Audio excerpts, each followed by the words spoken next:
안녕하십니까. 혁신 라이프 코칭 연수원 ICC 창설자 신현근 정신분석학 박사입니다. 제가 이번에 클래스 EU 클래스 마켓에 저의 영상 강의를 개설하였습니다. 이번에 처음 개설한 강의는 정신분석적 인간 이해 과목입니다. 제가 하는 강의 내용을 여러분께서 잘 아실 수 있도록 이 과목의 소개 영상과 첫 번째 강의 정신분석학의 정의와 두 가지 기본적 가설을 주제로 한 강의 영상을 여러분께 소개합니다. 이 두 개의 영상을 보시고 더 관심 있으신 분들은 직접 제 클래스 사이트로 들어가셔서 클래스에서 어떤 것이 진행되는지 검토하시고 여러분 주위에 있는 분에게도 제 강의가 있음을 알려주시면 고맙겠습니다. 여러분 감사합니다. 이 저자가 안아주기나 담아내기를 하는 치료자의 구체적인 활동을 7가지로 분류해서 지금 함께 살펴보도록 안내하고 있어요. 그런데 이 7가지로 분류하는 것은 굉장히 주관적인 것이라 어떤 면에서 개념이 중첩되기도 하고 꼭 이렇게 세분할 필요가 있는 것인가 하는 의문도 가질 수 있지만 이분이 분류한 방식으로 한번 좀 따라가 보는 것도 도움이 될 거예요. 환자, 치료자의 상호 과정이 만들어내는 혼란과 모호함 속에서 치료자는 환자가 가진 내적 세계의 특정 측면에 대해 점차 알아가게 될 것이다. 경계선 환자와의 집중 치료에서는 역전이가 진단적 이해를 위한 가장 신뢰할 만한 접근법인 경우가 많다. 예를 들어 치료자 E는 자신과 환자 B 사이에 일어나는 전이 역전이 상황을 점점 인식하게 된 덕분에 이상화된 구원자로서의 대상과 무력하고 유혹적이며 구원을 필요로 하는 자기가 연루된 특정한 대상관계가 상연되고 있음을 알아차렸다.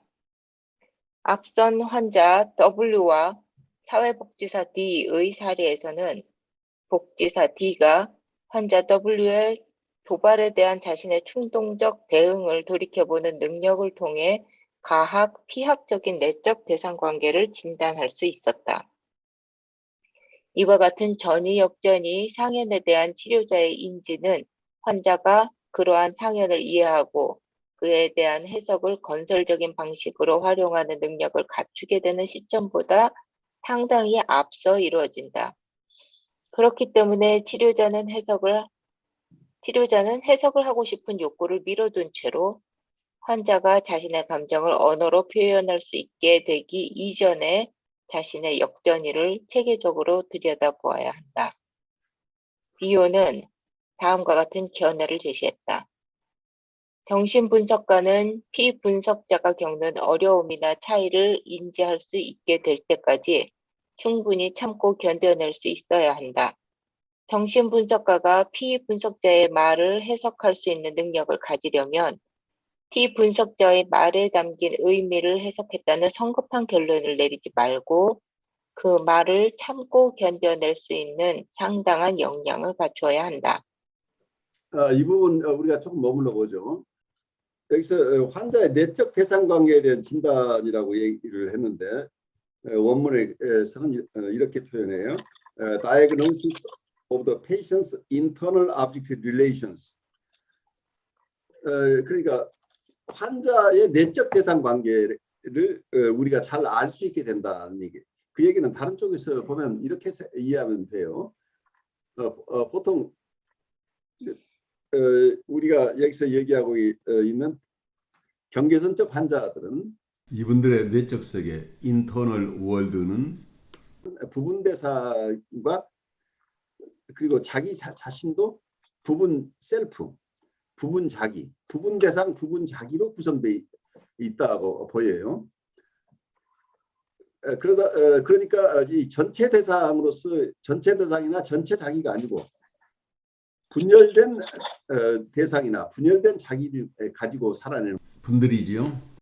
멜라니 클라인 얘기는 패러노이드 스키조이드 포지션에 있을 때 대상은 좋기만 한 대상, 나쁜 대상, 나쁘기만 한 대상. 극단적으로 좋은 대상과 나쁜 대상으로 이렇게 분열된다고 봤어요.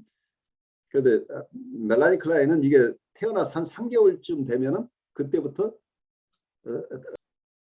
나쁜 대상과 좋은 대상이 결국은 하나라는 개념으로 이렇게 발달하게 된다.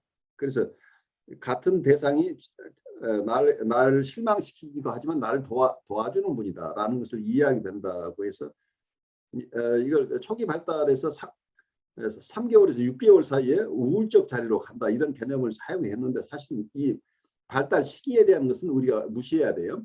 그냥 그렇게 빠른 시간 내에 패러노이드 스키조이드 포지션에 있다가 우울적 자리로 간다 하는 이런 아이가 태어나서 6개월 이내에 이런 과정들이 일어난다고 하는 것 자체를 우리가 이해하기는 좀 어렵지만 우리의 마음을 이 두 가지 층으로 나누고 있는 것은 굉장히 중요해요.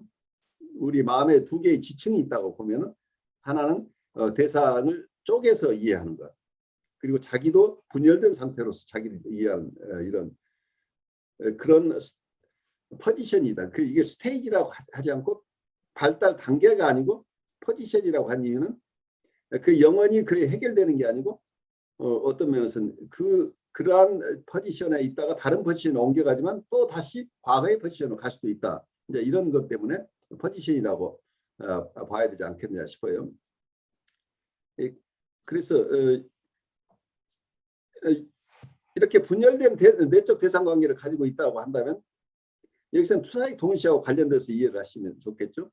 자기 안에서 감당할 수 없어서 어떤 경우는 이 투사라는 용어가 굉장히 다양하게 쓰이는데 경우에 따라서 저자에 따라서는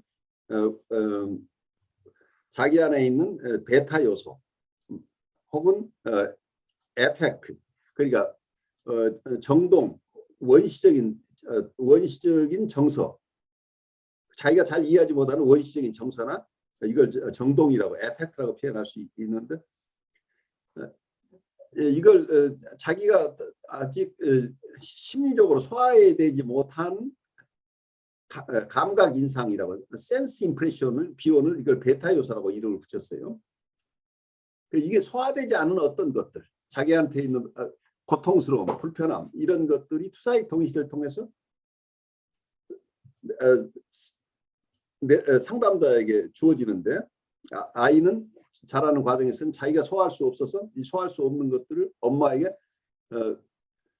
투사한다 이렇게 이해를 한 거죠. 투사의 동시가 일어난다고 하는 건데 이게 다 무의식적인 활동이니까 의도적으로 한다는 거가 아니라 무의식적으로 자기 안에서 소화가 안 되면 너무 불편하니까 이게 밖으로 배출한다는 얘기예요.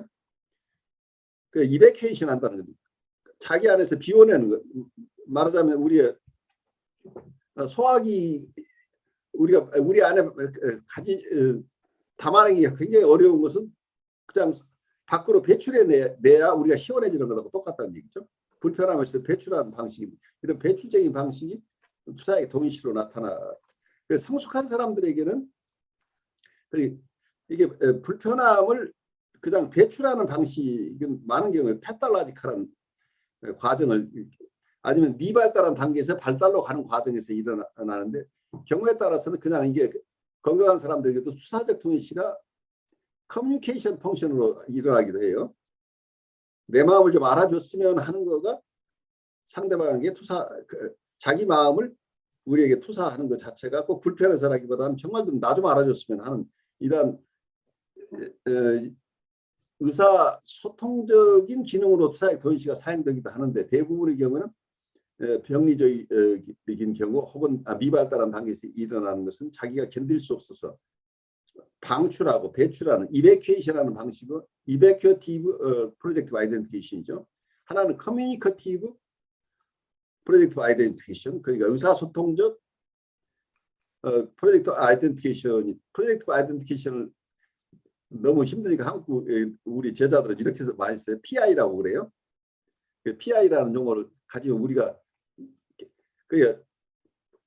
커뮤니커티브 PI 또 하나는 이베큐어티브 PI인데 우리의 아이들이 미발달한 단계에서 일어나는 PI나 혹은 불편함 속에서 견딜 수 없어 하는 PI가 일어나는데 이걸 베타 요소가 우리에게 투사액 동시로 우리에게 온다고 얘기를 하는 사람도 있고 또 어떤 분은 자기의 에펙트 소화되지 않은 정서 원정서가 우리에게 투사된다고 이렇게 설명하는 분도 있고 어떤 분은 이걸 하나의 대상관계 원대상관계가 우리에게 투사된다고 얘기를 하기도 하고 또 어떤 분은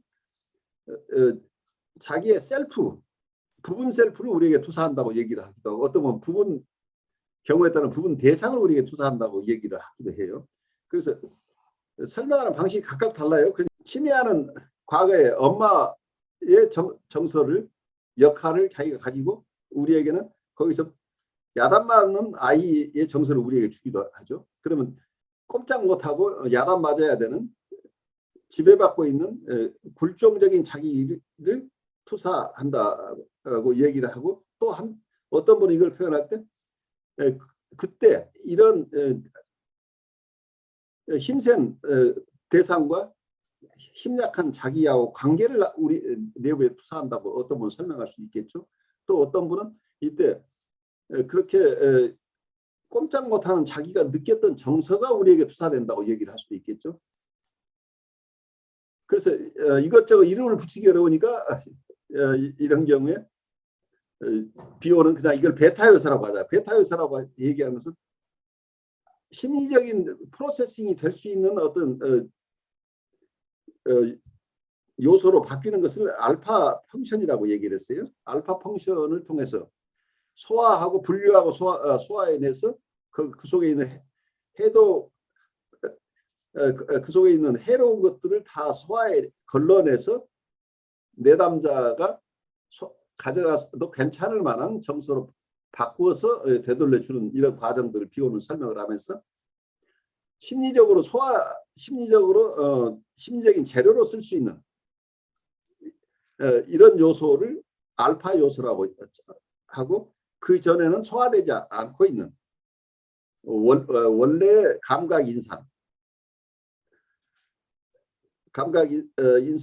중심으로 우리가 느끼는 어떤 기본적인 정서 이걸 베타 요소라고 얘기를 했는데 이런 베타 요소가 우리에게 투사된다. 이제 이렇게 다양한 방식으로 그러니까 정동 중심으로 우리에게 투사를 설명하는 분도 있고 어떤 대상관계 중심으로 설명하는 분도 있고 부분 대상이나 부분 셀프를 가지고 우리에게 설명하는 분도 있어요.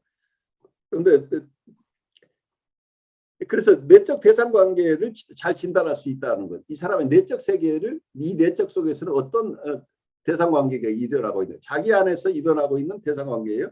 한쪽에서는 자기가 아주 우월한 자기 그러니까 자기를 힘들게 했던 대상과 동일시해서 자기가 힘센 사람으로서 자기를 이해하고 있을 때 그 대상은 오히려 자기가 느꼈던 정서는 외부에 투사함으로써 우리가 힘없는 지배당하는 모습으로 이 관계가 일어나는 또 한편에서는 자기가 원래 그 힘들었던 자기 모습을 자기가 느꼈던 원정서 자기가 아무것도 할 수 없고 꼼짝 못하던 아이의 정서를 가지고 있으면서 자기를 지배했고 자기의 침해적이 했던 그 부분 대상을 우리에게 투사해버리면 우리가 내담자를 지배하고 호령하는 꼼짝 못하게 하는 이런 상황으로 이렇게 전이나 역전이가 일어나는 거죠.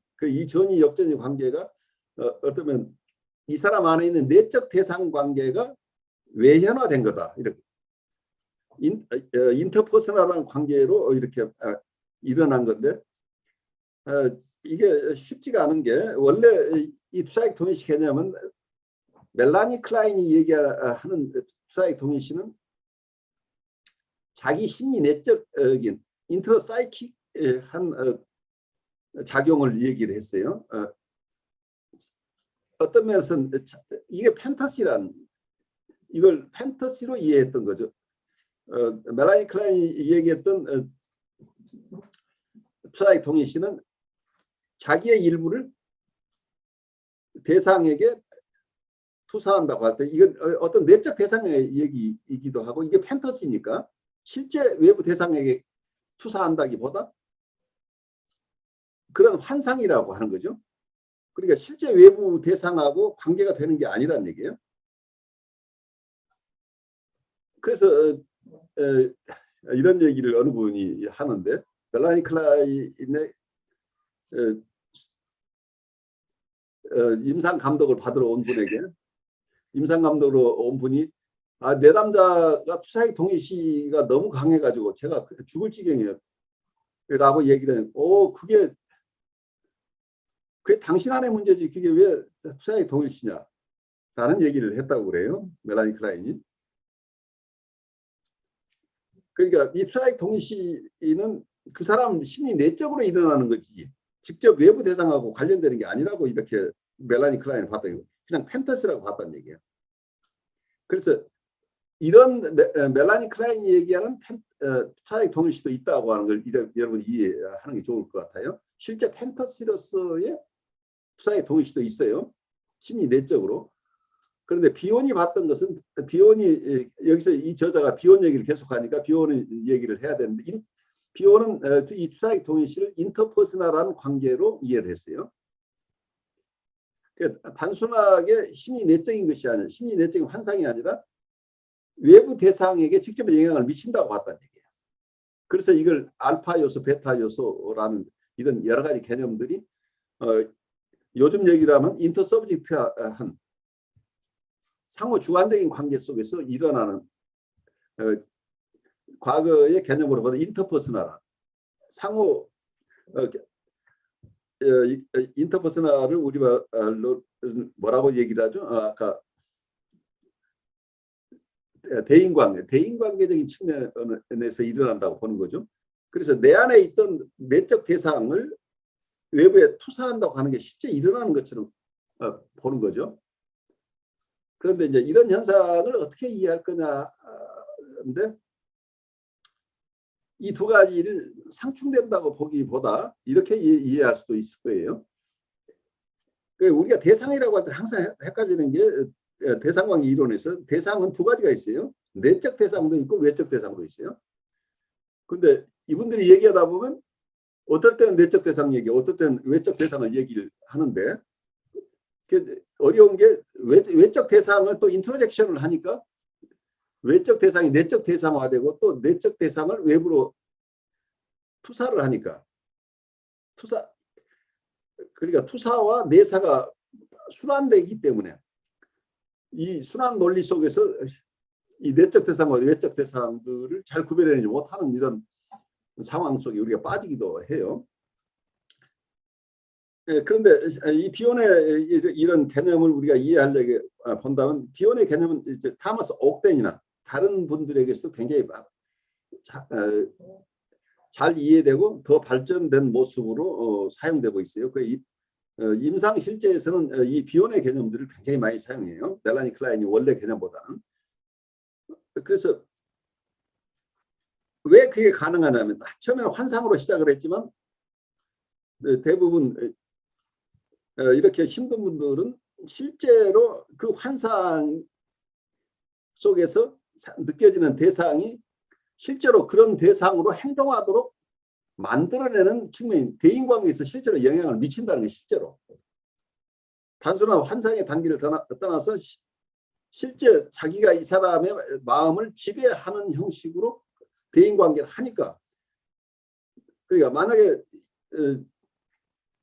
지금 상담자는 이분 오늘 임상에 들어왔을 때 처음에 기분이 좋았어요. 그 이전에 내담자들하고 관계도 좋고 이분 오늘 어떻게 잘 도와드렸으면 좋겠다고 하는데 이분이 오자마자 선생님은 왜 저를 안 반기세요?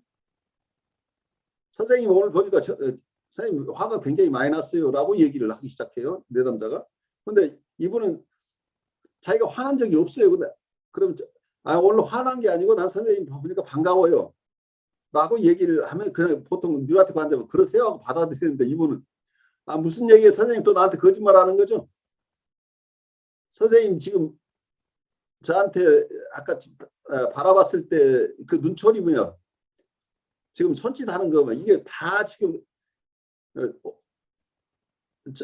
저를 따뜻하게 바라보시지 않고 뭔가 저를 야단치려고 지금 작정하고 있는 것을 제가 다 아는데 그렇게 좋은 사람 노릇을 하세요 라면서 공격하기 시작한다면,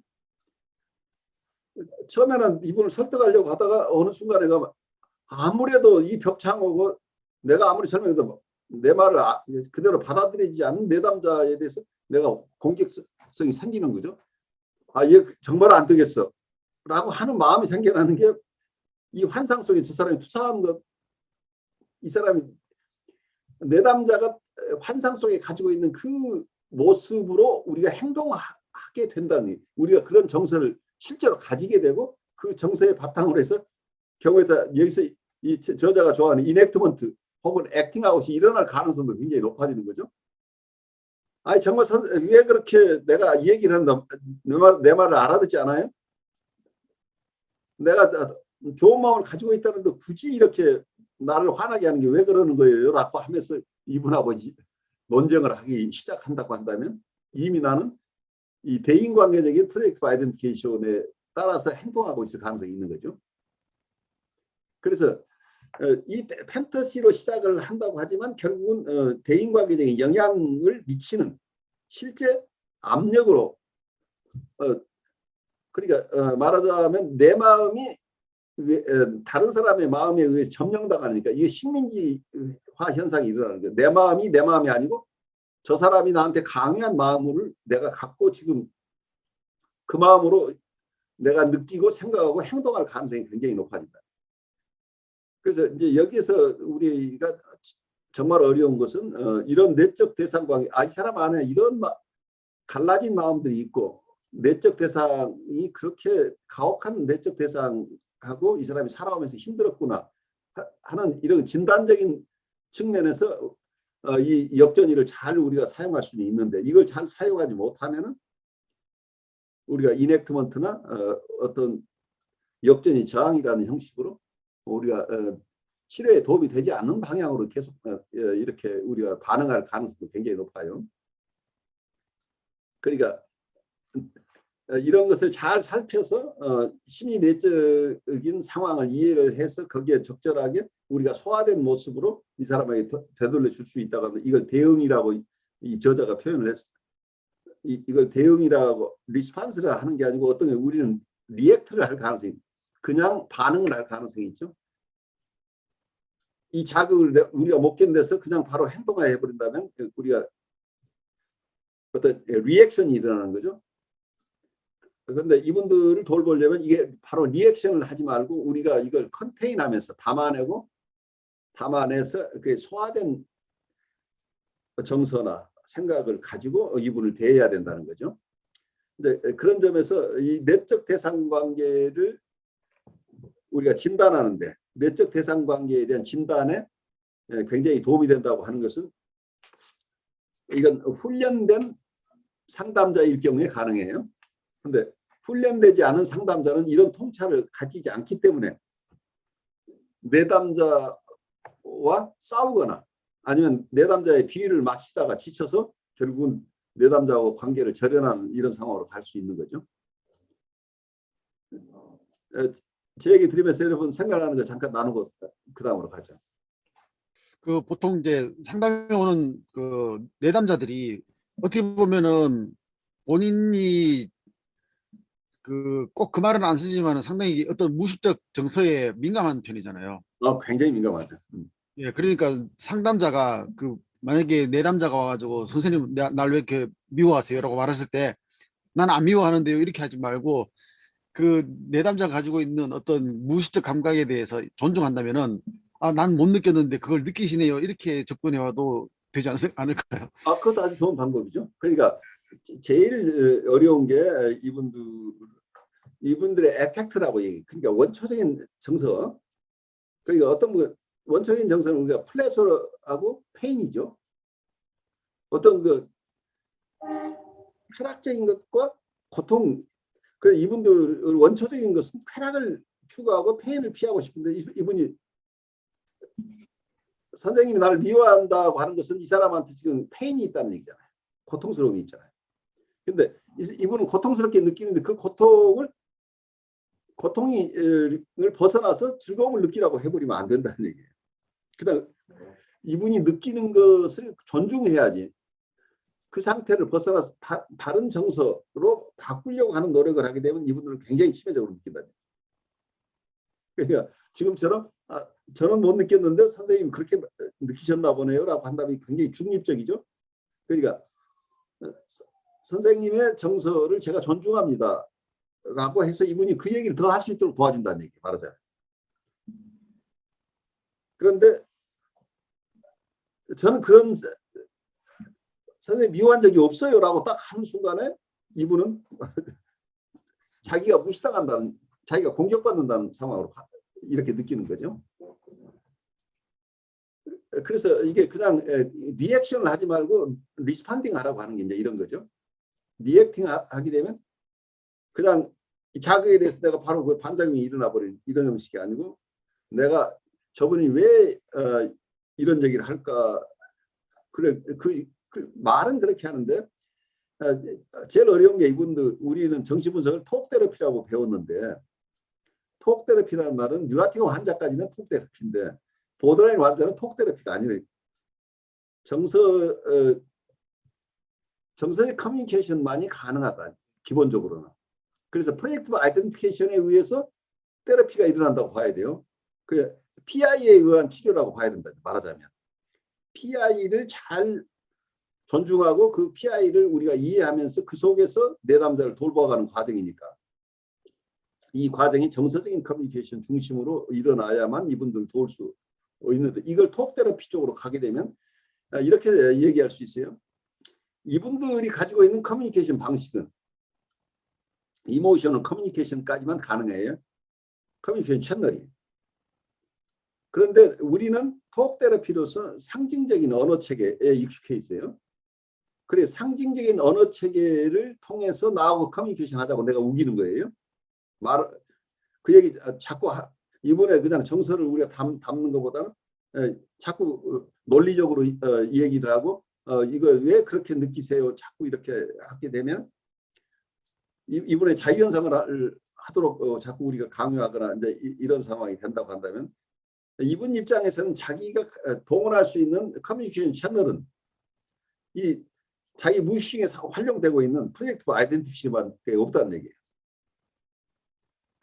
그러니까 자기가 이게 방출하는 형식밖에는 커뮤니케이션이 안 되는데 자기 안에 있는 것을 비워내는 방식으로 그럼 누군가가 소화해 줘서 거기서 이게 되돌아왔을 때 그걸 자기의 정서로 가져가고 궁극적으로는 그 소화해내는 펑션까지를 자기가 이제 발달시키게 되는데 아직은 그 준비가 돼 있지 않다는 얘기예요. 그러니까 언어적 커뮤니케이션 능력이 없는 사람에게 얘기를 더 하라고 자꾸 우긴다고 한다면 이분이 가지고 있는 커뮤니케이션 채널, 프로젝티브 아이덴티티에 의한 커뮤니케이션을 우리가 거부하는 거죠. 이분은 이미 커뮤니케이션을 하고 있어요. 그 말로 하는 것은 그 겉으로 드러나는 말보다는 무의식적으로는 지금 이미 우리에게 여러 정서를 우리에게 부여하고 있다는 얘기예요. 우리한테 우리가 불편한 어떤 정서가 불편한 것이 우리한테 지금 있다고 한다면 이걸 잘 소화하면 이게 좀 분류를 할 수 있지만 아직 해독하기 전에는 우리도 굉장히 불편한 거죠. 이분께 불편한 게 우리에 들어왔으니까. 근데 이 불편한 것을 우리가 차분하게 소화해서 이분에게 정제된 것을 되돌려 주면은 이분이 정서적으로 성장을 할 수 있는데 우리가 이걸 견딜 수 없으면 이 베타 요소를 다시 되돌려 줘버리는 상황이 일어나 버리는 거죠. 그러니까 내가 수용을 안 하면 이게 튀겨져 나가버리잖아요.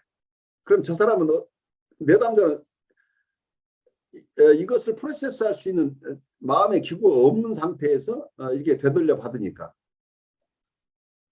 이걸 언어로 표현할 수 있는 것도 아니에요. 이런 것은 아직은 자기가 사고의 알파 요소로 바뀌어야 이게 생각으로 가져오고 어떤 꿈의 재료가 되고 이렇게 정신화가 가능한 정신화가 되기 이전의 요소인데 그러니까 말하자면 감각 인상이다. 감각 인상인데 이 감각 인상을 언어로 표현할 수 없잖아요. 말하자면 여러분들이 한국에 이런 표준말은 아닌데 신건지라는 게 있죠.